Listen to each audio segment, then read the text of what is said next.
Thank you, Padmaja, and thank you for joining us on Times Now on this wall-to-wall coverage that we've been doing of the G20 summit.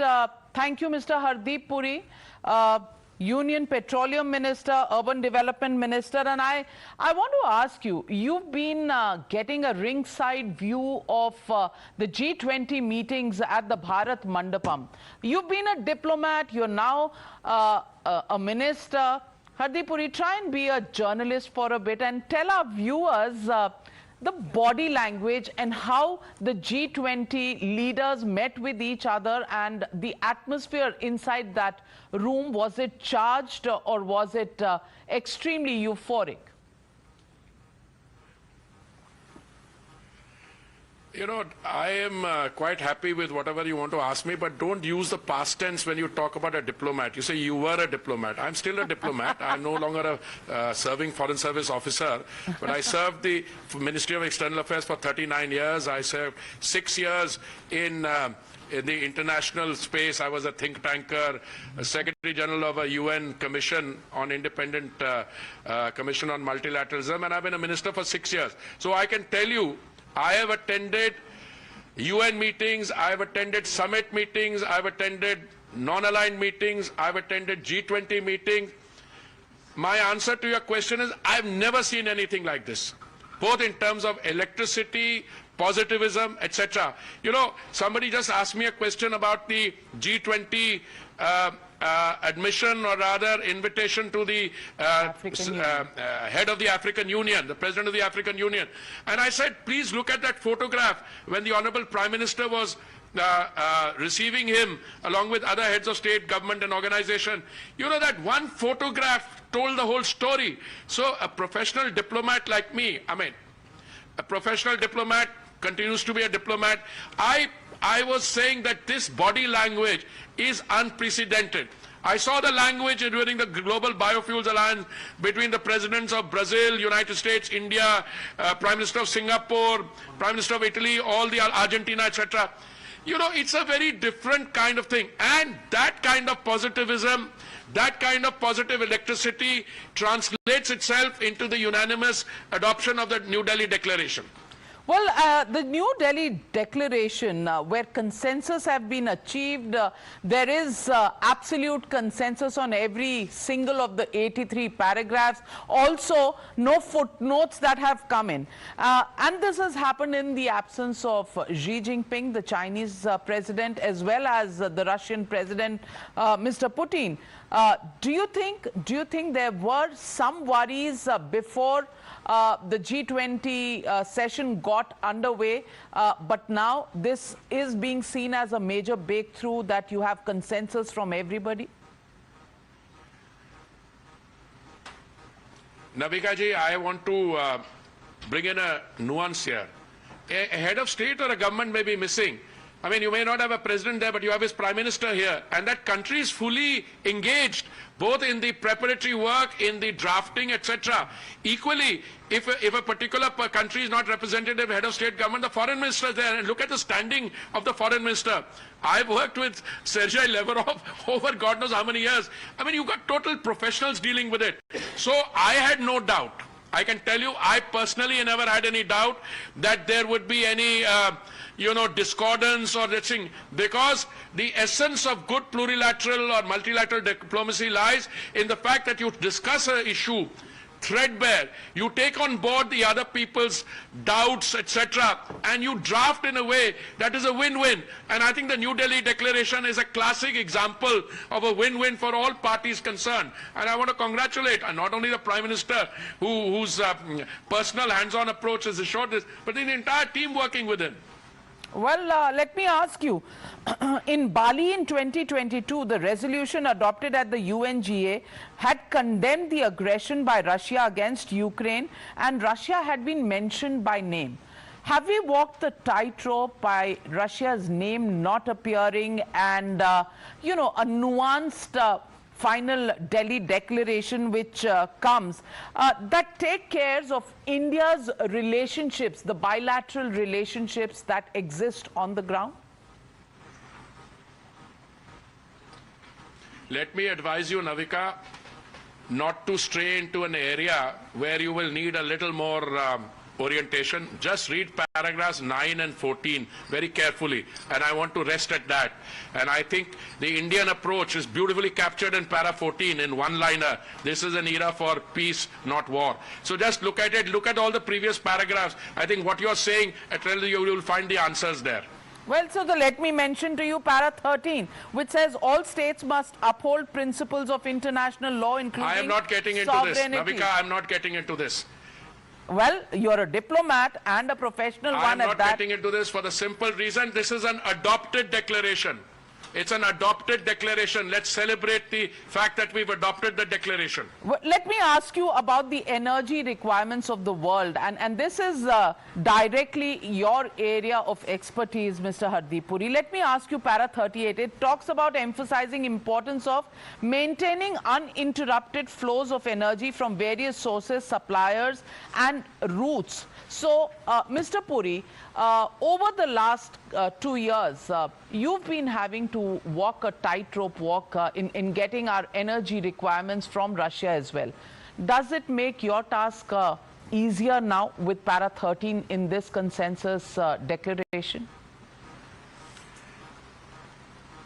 Let me tell you, I have always taken the view that there is enough energy available in the world.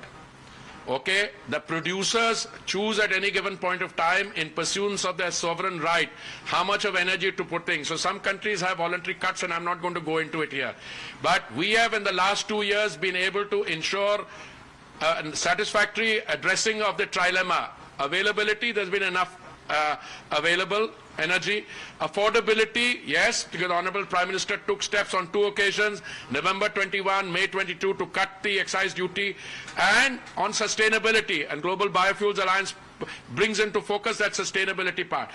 I have no doubt that in the coming months as well, irrespective of what's here, there will be enough energy available in the world, because just as it is a sovereign right of producers to decide how much of energy to put into the market, and thereby they will not say that they're influencing the price. I have no doubt there's enough energy. We've diversified our sources, and then we'll do equally well in the coming months. Mr. Hardeep Puri, there is some sort of an expectation of a complete set of countries which will sign an association of biofuels and emphasis towards that. Can you tell us a little bit more about what this is all about, this cooperation that you're setting up? Madam, there are already 19 countries which are on board. The 19 countries include producing countries, and the producing countries' share of international biofuels production is 85%. So out of the remaining 15%, there are not many left, number one. Insofar as the consuming countries, and interestingly, some fossil fuel producers are also on board.